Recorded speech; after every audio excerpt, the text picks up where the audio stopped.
Hello everyone, I am Dr. Charlotte Lawrence Bedassi, a family physician, Christian psychologist, temperament life coach, and the author of Offense Skills, Healing from the Emotional Triggers That Hold You Captive. Welcome to Gracefully Unbothered, a newsletter that provides a dose of healing, insight, and empowerment. Inspired by my transformative book, this newsletter helps you uncover emotional triggers, release past hurts, and embrace a life of peace, resilience, and purpose.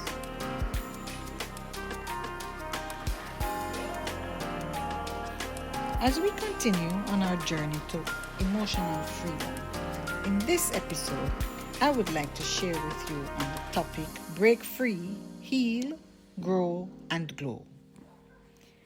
We all carry emotional weights, unspoken hurts, lingering offenses, silent disappointments, feelings of betrayal, rejection, abandonment.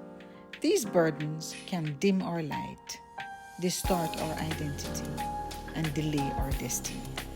But God never intended for us to live shackled by pain. He calls us to healing, growth, and radiant transformation. First of all, we need to recognize the weight. Emotional weights often disguise themselves as personality traits, such as bitterness. Bitterness becomes boundaries. Fear appears as caution, and unforgiveness hides behind discernment. But Scripture reminds us in Hebrews 12 and verse 1. It says, "Let us throw away or throw off everything that hinders and the sin that so easily entangles." To break free, we must first name what is holding us back. Is it rejection, abandonment, betrayal? You see, identifying the root allows us to uproot it.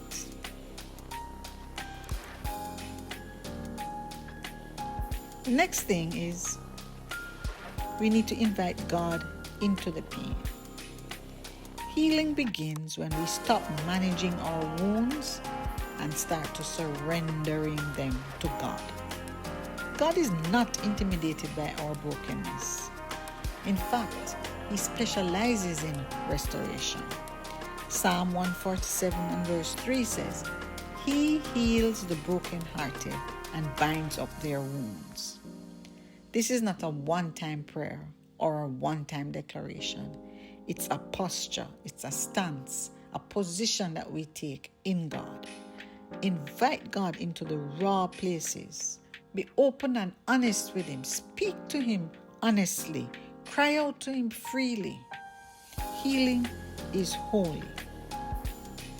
Write a letter to God about the emotional weight you have been carrying. Don't filter it.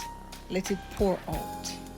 And then ask Him to come into your heart and begin the healing work.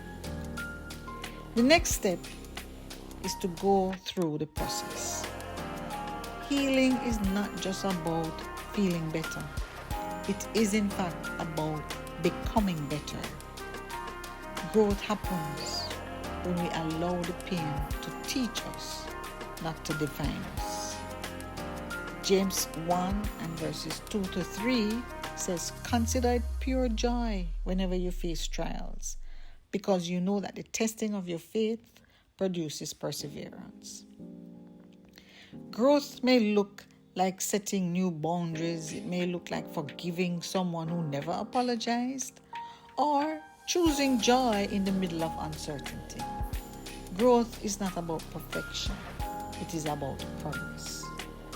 Little by little, we step into progress, moving forward to becoming gracefully unbothered. The next step is that we choose to glow with grace. When healing takes root, it shows. You begin to glow, not because life is perfect, but because your spirit is now free. You radiate a peace and joy and resilience like never before. Psalm 34 and verse 5 says, "Those who look to him are radiant. Their faces are never covered with shame." When you heal and grow and glow with grace, your glow is your testimony. It is the evidence of God's grace, and it in fact invites others to believe that healing is possible for them too. Declare and say out loud, "I am no longer defined by what hurt me. I am healed, growing, and glowing by the grace of God." My dear friends, breaking free from emotional weights isn't easy. Not at all. But it's worth it. You were never meant to carry what Christ already conquered. Healing is your birthright. Growth is your invitation. And glowing is your inheritance. So breathe deeply, let go, and walk boldly into the freedom that is already yours. Until next time, my friend, choose to forgive, heal, grow, and glow, and walk free from offense.